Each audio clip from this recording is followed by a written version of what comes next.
Let's go! My stupid heart, and never let you go. So many things before. Char.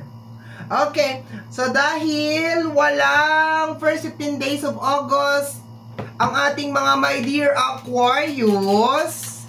Hello my dear.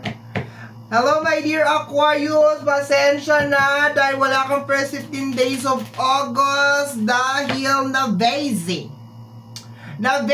ang inyong lingkod. Okay? Pero unahin kita today. This is going to be your second half of August. This is from August 16 hanggang sa katapusan mga my dear Aquarius. And this is a general reading. So, reminder lang mga my dear sa baguhan sa mga ganito, okay? Ang general reading or ang gagawin natin ngayon mga my dear Aquarius ay general reading, so hindi po ito 100% na magre-resonate para sa inyong lahat. So, please mga my dear, lower your expectation pagdating po sa mga general reading. Okay, let's do this. Let's do a pyramid spread. Pyramid.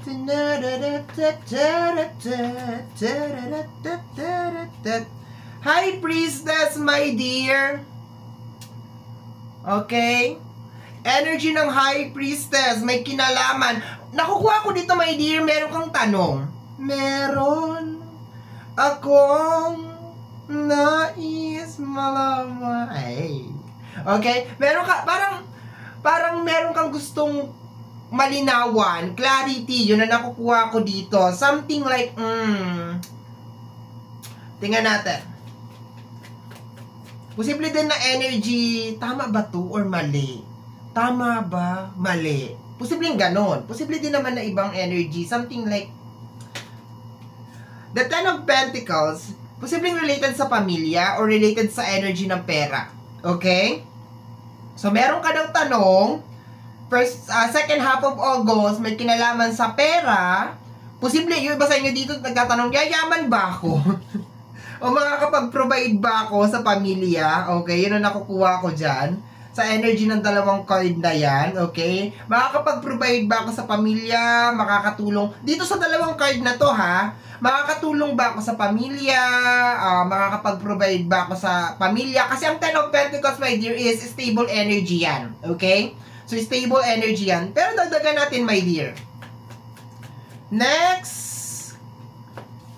is the Seven of Pentacles. Okay, so meron ka daw, my dear, ine-expect. Okay? Marami sa inyo, my dear, ang meron mga ine-expect na may kinalaman sa usapin ng pinansyal. Okay? So, nakukuha ko dito, darating na ba? Matatanggap ko na ba? Yun ang mga tanong ng eksena, mga eksena, my dear, ng second half of August 16 hanggang sa katapusan. Matatanggap ko na ba? Darating na ba? Okay, so may mga ganon. Pumapasok na energy ngayon, my dear, is may nagtatanong. Remember that this is a general reading, so maraming energy ang pumapasok, my dear. So kung medyo makalat ako, pakipulot na lang po ako. Okay, kasi medyo makalat. Okay, so meron pumapasok na bagong energy, my dear, over here. Makakatulong na ba si ano? Parang may something. Posible na tinutukoy is asawa mo, anak mo, okay? Magtatrabaho na ba siya? Kikilos na ba siya? Yun ang nakukuha ako dito, my dear. Okay, pero for some of you, may ine-expect kayo na may kinalaman sa usapin ng pinansyal. Posible yung ine-expect mo, my dear, ay tao. Makakatulong na ba siya? Maggagalaw na ba siya? Magtatrabaho na ba siya? Magbibigay na ba siya? Yun ang nakukuha ko doon na energy. But, for some of you, is posibleng trabaho to. Okay? Kasi pag kinongclude ko siya, yayaman na ba ako? Parang ganon. Okay, dagdagan natin, my dear. Last card is the Five of Sword. Na naig-major yung second energy na nakuha ko. Okay, yung second energy, yung typical na makakatulong na ba? Tutulong na ba? Magpaparamdam na ba? Magbibigay na ba? Related sa energy ng financial. So, posible, my dear, majority sa inyo mga my dear Aquarius, nag-e-expect kayo na yung isang family member nasa loob ng pamilya Kikilos na ba siya? Makakatulong na ba siya? Yun ang nakukuha ko dito, my dear. More on tao ang tinutukoy dito. Kasi for the longest period of time, my dear Aquarius, parang pinababayaan ka lang talaga niyang kumilos ng kumilos. Another energy na pumapasok, my dear, is meron din nagtatanong sa inyo, my dear, kung ipagpapatuloy pa ba ninyo yung pagtulong dun sa tao na yun. Parang ganon, no? Yun ang nakukuha ko dito, my dear. Kasi parang sa energy ng Five of Swords over here, parang pinababayaan ka or parang binigay sa'yo lahat ng obligasyon or responsibility. Okay, yun ang nakukuha ko dito. Okay, so akyat na tayo, my dear. Akyat na tayo. This is going to be 1, 2, 3. 3 cards. My dear Aquarius.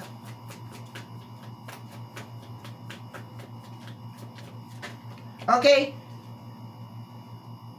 The Judgment card. Okay. Sa energy ng Judgment card, nasa ibabaw, my dear, ng ating High Priestess at saka ng ating Ten of Pentacles. Ito magandang sign to, my dear. This is energy of prosperity. Kaginhawaan, my dear. So, posible, my dear, na marami sa inyo ang mag-uumpisa na parang magbago, my dear, yung usapin ng financial sa second half of August. Kaso, nag-e-expect ka rin ng action galing sa labas. Kasi posible, my dear, na magbago or merong pumasok sa'yo na blessing, my dear Aquarius. Pakiramdam ko talaga blessing siya eh. Parang napapanahon na magi-start siya second half of August. Pero, ang nakukuha ko na energy is more on makikipag-cooperate ba? Tutulong ba? Kasi baka ang mangyari, my dear, may pumasok na blessing sa'yo dahil batugan or parang tamad or parang asa-asa lang o gagawa ng kalokohan, tapos ikaw lang din ang magsusolusyon. Parang ganon. So, parang useless lang din. So, at least parang tulungan yung nakukuha ko na energy. So, nandoon, my dear, mahalaga sa second half of August, mga my dear Aquarius, yung tulungan o yung cooperation ng bawat isa, lalo na sa loob ng pamilya. So, let's go. Okay, let's proceed. Pero marami sa inyo, my dear, magbabago ang life ninyo over here sa side na to. Okay, kung nagtatanong ka, may blessing ba na parating? Malapit na ba akong yumaman? Mag-start siya, my dear, ng second half of August. We have here the Knight of Swords, the very aggressive, okay? Parang sinasabi mo dito, my dear Aquarius, kilos na kayo, umilos na kayo, hindi kayo pwedeng ganyan. Yun ang nakukuha ko na energy.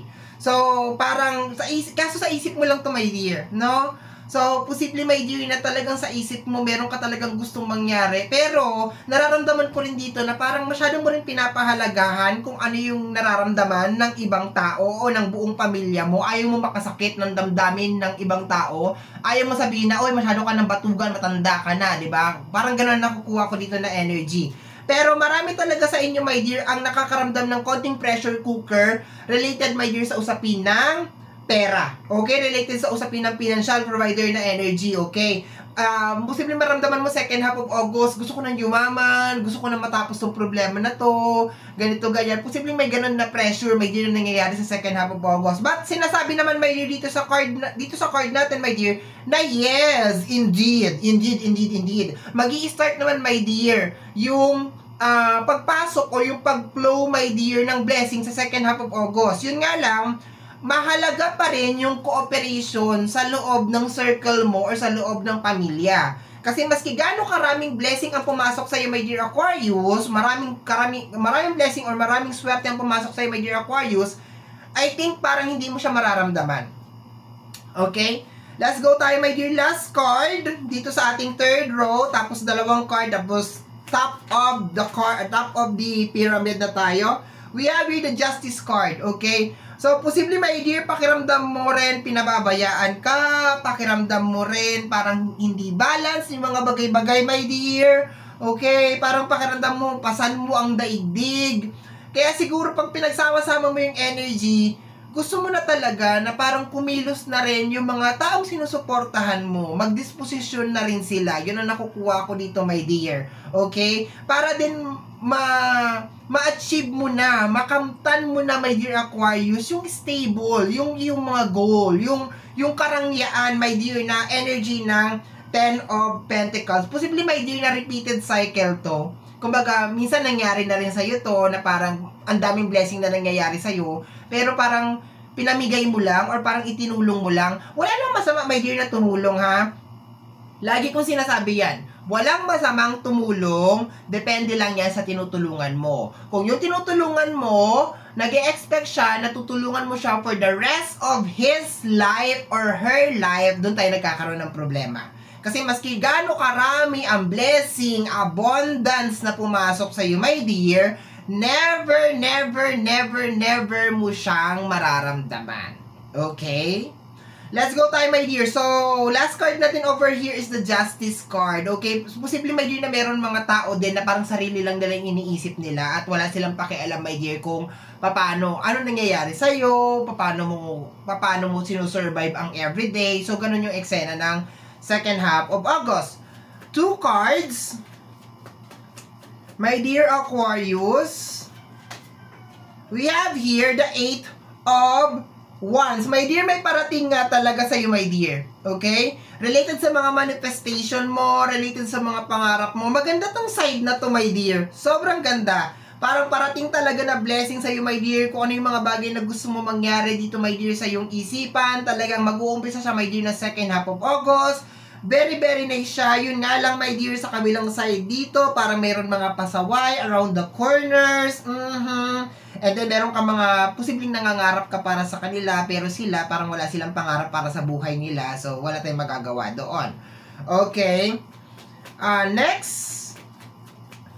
Next energy para sa ating mga my dear Aquarius. Second half of August. What is this? We have here the Wheel of Fortune. Okay? So, sa energy ng Wheel of... My dear, ang ganda nung card. Okay? Maliban lang talaga sa pasaway. Okay? So, mga my dear, sa paglabas ng ating Wheel of Fortune, the 8 of Wands, message of the universe, the Wheel of Fortune, sinasabi dito, my dear, that the universe will send you one more chance na iikot ang ruleta. Okay? So, my dear Aquarius, this is the time na ano mo, my dear, yung iyong energy, i-gather mo, ano ba talaga yung gusto mo? Huwag kang pakalat-kalat. Okay? Kasi kung my dear, dito tayo mag-focus sa blockage. Kasi pakiramdam ko talaga blockage to. The 5 of Swords, abandonment. Okay?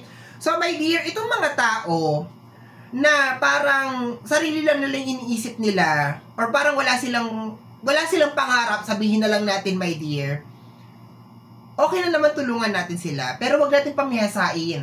Kasi baka ikaw din yung nagiging dahilan kung bakit naging tamad tong mga taong to.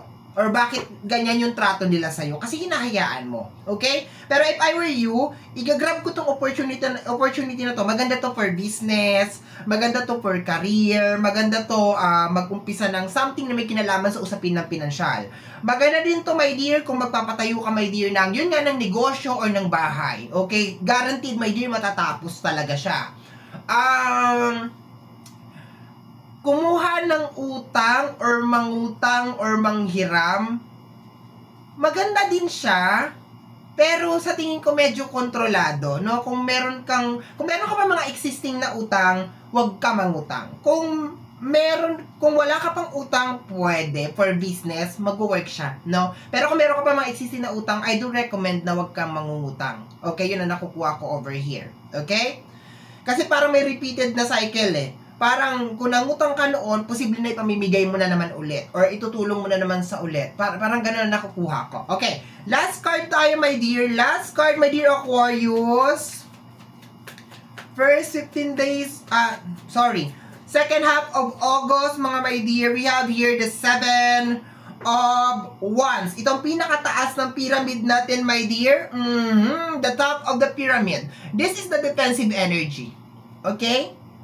So, labanan mo, my dear, lahat ng gustong, sabi ko sa iyo nahati yung energy sa table natin. Hati. Pyramid siya pero hati yung pyramid. Okay? So, sa pinakataas, sinasabi dito, my dear, labanan mo lahat ng distraction para hindi mo makita itong pinto na magbubukas sa second half of August para sa'yo.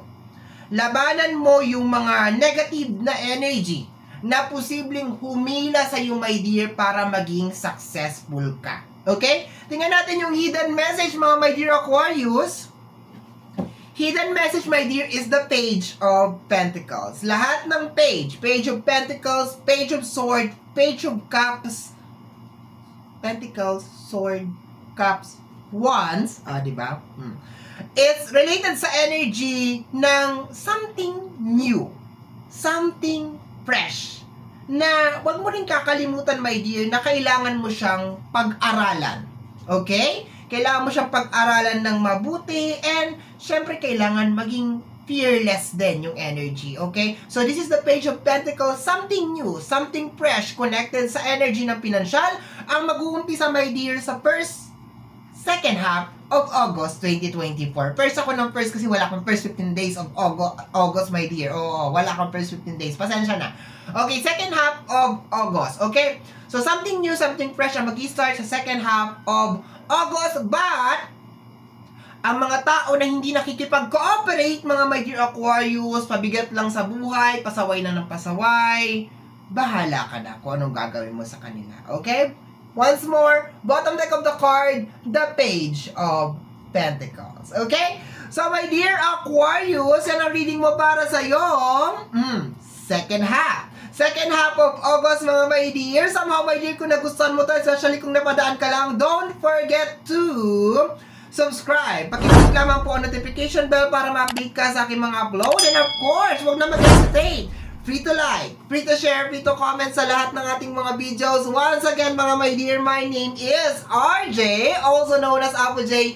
Maraming salamat po, and until next time, bye-bye! Thank you, my dear.